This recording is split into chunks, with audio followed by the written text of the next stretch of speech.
কিছুতেই ঘর হতে অশান্তি যাচ্ছে না, কলহ বিবাদ হতে আপনি মুক্তি পাচ্ছেন না।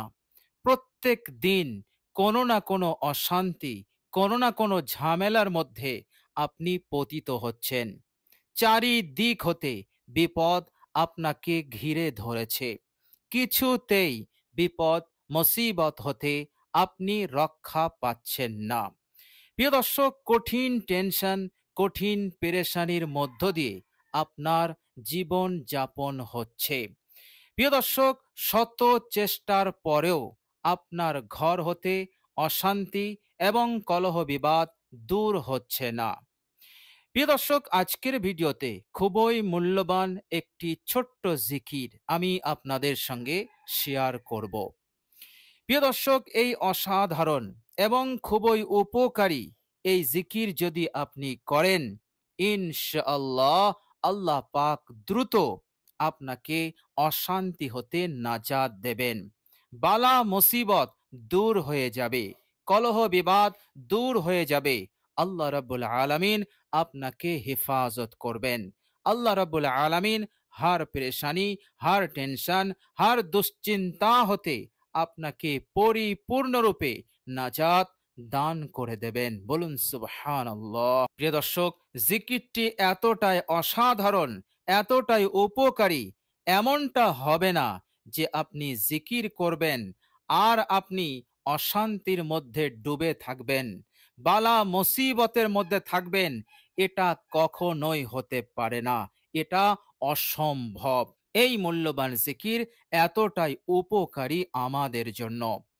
প্রিয় দর্শক, শুধু তাই নয়, এই মূল্যবান জিকিরটি যদি আপনি করেন, আল্লাহ রাব্বুল আলামিন সারা জীবন আপনাকে অভাব মুক্ত করে দেবেন। আর কখনো কোনোদিন জীবনে কখনো কোনোদিন অভাব অনটন আপনার জিন্দেগিতে স্পর্শ করবে না। আশা তো দূরের কথা, উকি পর্যন্ত মারবে না। আল্লাহ রাব্বুল আলামিন আপনার রিজিকে পরিপূর্ণ বরকত দান করে দেবেন। আল্লাহ সুবহানাহু ওয়া তাআলা আপনার আয় উন্নতিকে বৃদ্ধি করে দেবেন। চারিদিক হতে উন্নতি আসবে, আপনার সব কাজে সফলতা আসবে। এই রকম ভাবে আল্লাহ সুবহানাহু ওয়া তাআলা আপনাকে সাহায্য করবেন, আপনাকে নুসরত করবেন। বলুন সুবহানাল্লাহ। প্রিয় দর্শক, এই অসাধারণ জিকির সম্পর্কে বিশ্বনবী সাল্লাল্লাহু আলাইহি ওয়াসাল্লাম একাধিক কথা বলেছেন, একাধিক পুরস্কার প্রতিদানের কথা বলেছেন। প্রিয় দর্শক, এই জিকির এমনই জিকির, এই জিকির সব ধরনের সমস্যার সমাধান করেই ছাড়ে। বলুন সুবহানাল্লাহ। কেননা এই জিকির যখন করা হয়, আল্লাহ রাব্বুল আলামিনের মন গলে যায়। আল্লাহ রাব্বুল আলামিন অনেক অনেক খুশি হয়ে যান। আল্লাহ রাব্বুল আলামিন তিনার খাস রহমত, তিনার খাস দয়া নাজিল করতে থাকেন। বলুন সুবহানাল্লাহ। এই জন্য এই জিকির করবে আর পেরেশানির মধ্যে থাকবে, এটা কখনোই হতে পারে না। বলুন সুবহানাল্লাহ। প্রিয় দর্শক, শুধু তাই নয়, এই মূল্যবান জিকিরটি করলে আল্লাহ সুবহানাহু ওয়া তাআলা জিন্দেগীর সমস্ত গুনাহ রাশিকেও তিনি মাফ করে দেবেন। আল্লাহ রাব্বুল আলামিন তাকে নিষ্পাপ বানিয়ে দেবেন এবং সেই গুনাহের হিসাব আল্লাহ সুবহানাহু ওয়া তাআলা আর কখনো কোনোদিন নেবেন না। বলুন সুবহানাল্লাহ। এবং এই গুনাহের যারা সাক্ষী আছে, আল্লাহ রাব্বুল আলামিন সেই সাক্ষীদেরকে ভুলিয়ে দেবেন।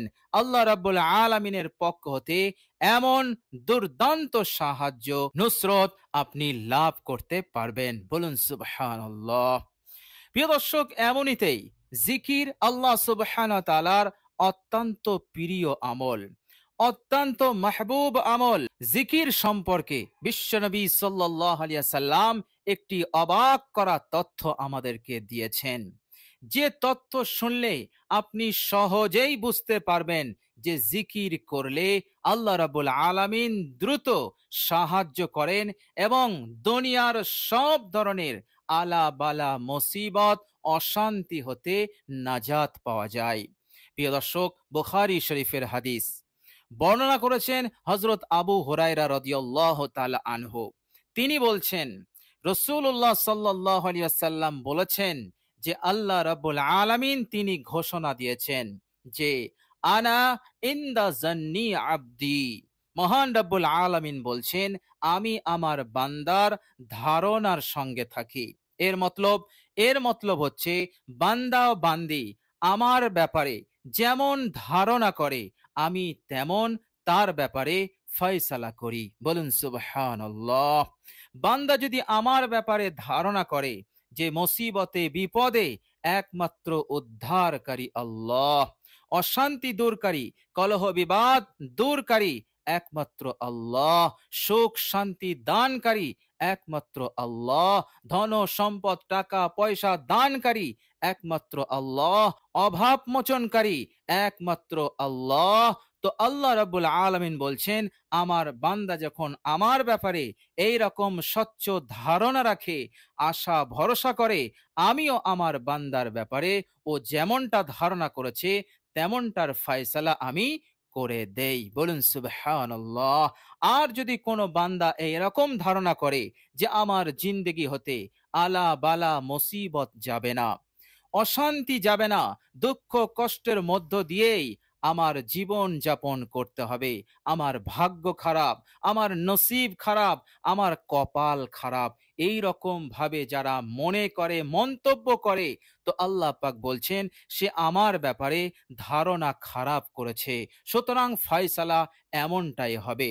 তো প্রিয় দর্শক, বুখারী শরীফের হাদিস, বিশ্বনবী সাল্লাল্লাহু আলাইহি সাল্লাম আমাদের জন্য কত বড় একটি তালিম দিলেন। সুতরাং আল্লাহ রাব্বুল আলামিনের ব্যাপারে আমাদের সকলকেই স্বচ্ছ ধারণা রাখা উচিত, কেননা আমাদের ধারণার সঙ্গেই আল্লাহ পাক আছেন এবং আল্লাহ পাকের ফয়সালা জুড়ে আছে। এরপর বিশ্বনবী সাল্লাল্লাহু আলাইহি সাল্লাম বললেন, আল্লাহ রাব্বুল আলামিন বললেন, ওয়া আনা মাআহু ইযা যাকারানি।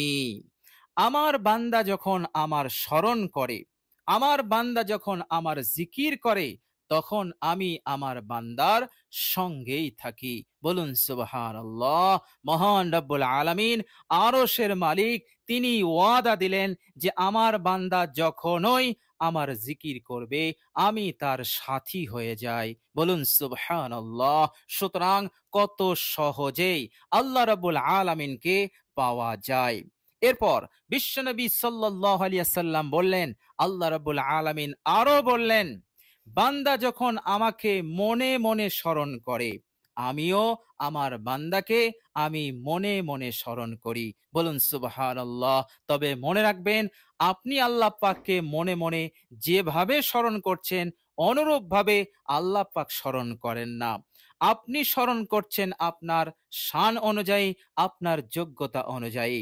আর আল্লাহ রাব্বুল আলামিন তিনি আপনাকে স্মরণ করবেন তিনি তিনার শান অনুযায়ী, তিনি তিনার যোগ্যতা অনুযায়ী, যার কল্পনা আমি আপনি কখনোই করতে পারবো না। বলুন সুবহানাল্লাহ। এরপর বিশ্বনবী সাল্লাল্লাহু আলাইহি সাল্লাম আরো বললেন, আল্লাহ রাব্বুল আলামিন বললেন, আমার বান্দা যখন আমাকে স্মরণ করে মানুষের সামনে, আমিও তখন আমার বান্দাকে স্মরণ করি আমার নূরের তৈরি অসংখ্য ফেরেশতা মণ্ডলীর সম্মুখে। বলুন সুবহানাল্লাহ। আর তারা খায়রুম মিনহুম, তাদের হতে অনেক উত্তম। প্রিয় দর্শক, চিন্তা করুন, আপনি 5 জনের সামনে 10 জনের সামনে একটু জিকির করবেন, আর আল্লাহ রাব্বুল আলামিন কোটি কোটি সহস্র কোটি নূরের তৈরি ফেরেশতাদের সম্মুখে আপনার আলোচনা করবেন। সে কি পরিবেশ হবে, কেমন সেই বাতাবরণটা হবে, তা আমি আপনি কখনোই চিন্তা করতে পারবো না, ধারণায় নিয়ে আসতে পারবো না। বলুন সুবহানাল্লাহ। বিশ্বনবী সাল্লাল্লাহু আলাইহি সাল্লাম আরো বললেন, আল্লাহ পাক বলেছেন, বান্দা যখন আমার দিকে 1 বিঘত আগিয়ে আসে, আল্লাহ পাক বলছেন আমি আমার বান্দার দিকে 1 হাত আগিয়ে যাই। আমার বান্দা যখন আমার দিকে 1 হাত আগিয়ে আসে, আমি আমার বান্দার দিকে 2 হাত আগিয়ে যাই। আমার বান্দা যখন আমার দিকে হেঁটে হেঁটে আসে, আমি আমার বান্দার দিকে দৌড়ে দৌড়ে যাই। বলুন সুবহানাল্লাহ। কত মহাব্বত, কত ভালোবাসা তৈরি হয়ে যায় আল্লাহ রাব্বুল আলামিনের অন্তরে। আল্লাহ পাক কতটা খুশি হলে, আল্লাহ পাক কতটা সন্তুষ্ট হলে বান্দার দিকে দৌড়ে দৌড়ে আসে। প্রিয় দর্শক, বুখারী শরীফের হাদিস, এই হাদিসটির উদ্দেশ্য হচ্ছে যখনই আপনি আল্লাহ পাকের জিকির করবেন, আল্লাহ রাব্বুল আলামিনের খাস খাস রহমত, বিশেষ বিশেষ রহমত আপনার উপরে নাজিল হতে থাকবে, বৃষ্টির ধারার ন্যায় আপনার উপরে নাজিল হতে থাকবে। ফলে অশান্তি, কলহ, বিবাদ যত বড়ই মুসিবত হোক না কেন, পাহাড় সমান মুসিবত হোক না কেন, সব দূর হয়ে যাবে। আপনাকে আল্লাহ পাক হেফাজত করে নেন। বলুন সুবহানাল্লাহ। প্রিয় দর্শক, বিশ্বনবী সাল্লাল্লাহু আলাইহি ওয়াসাল্লাম এক পর্যায়ে বললেন, হে আমার সাহাবীরা, জিকির এমন একটি আমল, কবরের আযাব গজব হতে সবচাইতে বেশি নাজাত দানকারী যে আমল, সেটি হচ্ছে জিকির। জিকিরের থেকে আর অন্য কোন আমল কবরের আযাব গজব হতে মানুষকে নাজাত দিতে পারবে না।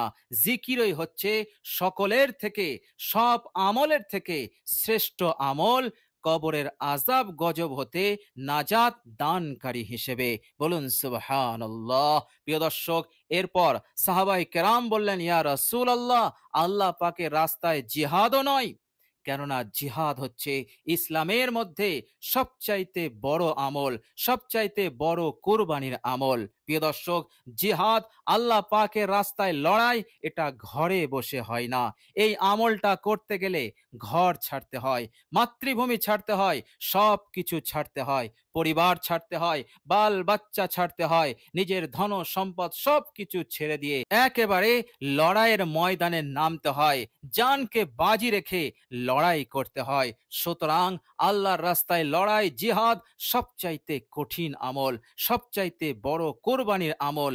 এই জন্য সাহাবারা বললেন, ইয়া রাসূলুল্লাহ, জিহাদও নয়, আল্লাহ পাকের রাস্তায় লড়াই করা এই আমলও নয়। আল্লাহর নবী সাল্লাল্লাহু আলাইহি সাল্লাম বললেন, না, জিকিরের সমান জিহাদও নয়, জিকিরই সব থেকে, কবর থেকে বেশি নাজাত দানকারী। বলুন সুবহানাল্লাহ। এরপর বিশ্বনবী সাল্লাল্লাহু আলাইহি সাল্লাম বললেন, ও আমার সাহাবারা, তোমরা শোনো, তবে কোনো ব্যক্তি যদি সব কিছু ত্যাগ করে কোরবানি দিয়ে লড়াইয়ের ময়দানে নামে এবং বীর বিক্রমে আল্লাহ পাককে সন্তুষ্ট করার উদ্দেশ্যে খালেস নিয়তে তলোয়ার নিয়ে সে যদি লড়াই করে, লড়াই করতে করতে তার তলোয়ার যদি চুরমার হয়ে যায়, ভেঙে যায়, তাহলে এই জিহাদ, এই লড়াইটা জিকিরের সমান হতে পারে। বলুন সুবহানাল্লাহ। এর মতলব হচ্ছে ওই ব্যক্তি লড়াই করতে করতে যদি শহীদ হয়ে যায়, এই আমলটা জিকিরের সমান হবে, অন্যথায় হবে না। বলুন সুবহানাল্লাহ। বিশ্বনবী সাল্লাল্লাহু আলাইহি সাল্লাম জিকিরকে কত বড় মাপের আমল বলে তিনি ঘোষণা দিলেন। সুতরাং জিকির কবরের আযাব গজব হতেও নাজাত দেয় এবং কাল কিয়ামতের দিনে আরশের ছায়ায় আশ্রয় দেবে এবং অবশেষে হাসতে হাসতে বিনা হিসাবে জান্নাতে যাবে। বলুন সুবহানাল্লাহ। তো প্রিয় দর্শক, চলুন এবার আমরা জেনে নেই সেই মূল্যবান জিকিরটি কি এবং কতবার আমরা পাঠ করব। প্রিয় দর্শক, এই জিকিরটি যখন আপনি করবেন, সর্বপ্রথম আপনি 3 বার ইস্তেগফার পাঠ করে নেবেন। কেননা ইস্তেগফারের আমল আল্লাহ পাকের খুব পছন্দনীয় আমল। আপনি নিজের গুনাহের ওপর লজ্জিত, অনুতপ্ত হয়ে আপনি 3 বার ইস্তেগফার পড়বেন। আস্তাগফিরুল্লাহ ওয়া আতুবু ইলাইহি, আস্তাগফিরুল্লাহ ওয়া আতুবু ইলাইহি, আস্তাগফিরুল্লাহ ওয়া আতুবু ইলাইহি। এরপর আপনি বিশ্বনবী সাল্লাল্লাহু আলাইহি সাল্লামের ওপর মহাব্বত, ভালোবাসার সঙ্গে একবার দরুদ ইব্রাহিম পড়বেন। আল্লাহুম্মা সাল্লি আলা মুহাম্মাদিন ওয়া আলা আলি মুহাম্মাদ কামা সাল্লাইতা আলা ইব্রাহিম وعلى آل إبراهيم إنك حميد مجيد اللهم بارك على محمد وعلى آل محمد كما باركت على إبراهيم وعلى آل إبراهيم إنك حميد مجيد। প্রিয় দর্শক, একবার দরুদ শরীফ হয়ে গেলে এবার আপনি এই অসাধারণ মূল্যবান জিকিরটি আপনি পাঠ করবেন 121 বার। 121 বার আপনি বিরামহীন ভাবে আপনি পাঠ করবেন। প্রিয় দর্শক, পড়ার মধ্যে যেন কোনো রকম ডিস্টার্ব কেউ না করে এবং কোনোভাবেই আপনি মাঝে বিরতি দেবেন না। আপনি ধীরে ধীরে আস্তে আস্তে আপনি জিকিরটি করবেন প্রিয় দর্শক। আর সেই জিকিরটি হচ্ছে লা ইলাহা ইল্লাল্লাহ ওয়ালা হাওলা ওয়ালা কুওয়াতা ইল্লা বিল্লাহ। লা ইলাহা ইল্লাল্লাহ ওয়ালা হাওলা ওয়ালা কুওয়াতা ইল্লা বিল্লাহ। প্রিয় দর্শক, অসাধারণ জিকির। এই জিকির সম্পর্কে বিশ্বনবী সাল্লাল্লাহু আলাইহি সাল্লাম বলেছেন, এই জিকির করলে সে কখনো কোনোদিন অভাবের মধ্যে পড়বে না, আর সব ধরনের সমস্যার সমাধান হবে। আসমানি গজব জমিনি গজব হতে সে সারা জীবন হেফাজতে থাকবে এবং আল্লাহ রাব্বুল আলামিন তাকে সাহায্য করবেন, নুসরত করবেন, তার শরীর স্বাস্থ্য ভালো রেখে দেবেন এবং আল্লাহ রাব্বুল আলামিন তাকে জান্নাতি বানাবেনই। এই জিকির করবে আর সে জাহান্নামে যাবে, এটা কখনোই হতে পারে না। এটা সেই রকম অসম্ভব যেমন সূচের ছিদ্রের মধ্যে উট গলিয়ে দেওয়া অসম্ভব, হাতি গলিয়ে দেওয়া অসম্ভব, অনুরূপভাবে এই জিকিরকারী জাহান্নামী হবে অসম্ভব। বলুন সুবহানাল্লাহ। আমি আপনি যদি আন্তরিকতার সহিত বিশ্বাস নিয়ে আমরা যদি খালেস নিয়তে যদি আমরা জিকির করি, ইনশাআল্লাহ আল্লাহ পাক আমাদেরকে জান্নাতি বানাবেনই ইনশাআল্লাহ, এর মধ্যে কোনো সন্দেহ নেই। তো প্রিয় দর্শক, দুনিয়ার বুকে সাংসারিক জীবনে, পারিবারিক জীবনে যদি আপনি সুখে শান্তিতে থাকতে চান, আপনি যদি আপনার অবস্থাকে সচ্ছল বানাতে চান এবং মরণের পর কবরের আযাব গজব হতে নাজাত পেতে চান, কিয়ামতের দিনে আল্লাহ পাকের আরশের ছায়ায় আশ্রয় পেতে চান, হাসতে হাসতে জান্নাতি হতে চান, এই জিকিরটি করুন। ইনশাআল্লাহ এই জিকির আপনার স্বপ্নকে পূরণ করবে, মনের আশা আকাঙ্ক্ষাকে পূরণ করে দেবে ইহকাল এবং পরকালে ইনশাআল্লাহ। তো প্রিয় দর্শক, আজ এ পর্যন্তই। সকলে ভালো থাকবেন, সুস্থ থাকবেন। ভিডিওটি ভালো লাগলে একটি লাইক এবং শেয়ার করে দেবেন। প্রিয় দর্শক, আল্লাহ রাব্বুল আলামিনের কাছে দোয়া করি, আল্লাহ রাব্বুল আলামিন যেন আমাদেরকে এই মূল্যবান জিকিরটি করার তৌফিক দান করেন এবং ভিডিওটি এ পর্যন্ত দেখার জন্য আল্লাহ রাব্বুল আলামিনের দরবারে দোয়া করি, আল্লাহ রাব্বুল আলামিন যেন আমাদের সকলকে যাবতীয় অশান্তি, বিপদ আপদ, মুসিবত হতে আমাদেরকে যেন রক্ষা করেন, অভাব অনটনকে দূর করে দেন, কাজে সফলতা দান করেন এবং আমাদেরকে টাকা পয়সা, ধন দৌলত যার যতটা প্রয়োজন আল্লাহ পাক তাকে ততটা দিয়ে যেন মালামাল করে দেন। এভাবে করে আল্লাহ রাব্বুল আলামিন হার হাজত, হার প্রয়োজনকে সহজেই পূরণ করে দেন এবং পরকালে আল্লাহ পাক যেন সহজেই জান্নাত দান করেন। সকলে বলি আমিন সুম্মা আমিন। প্রিয় দর্শক, কমেন্ট বক্সে একবার আমিন লিখে দেবেন। আজ এ পর্যন্তই। প্রিয় দর্শক, কমেন্ট বক্সে একবার আমিন লিখে দেবেন এবং শেষে আমার আন্তরিক সালাম নেবেন। আসসালামু আলাইকুম ওয়া রাহমাতুল্লাহি ওয়া বারাকাতুহু।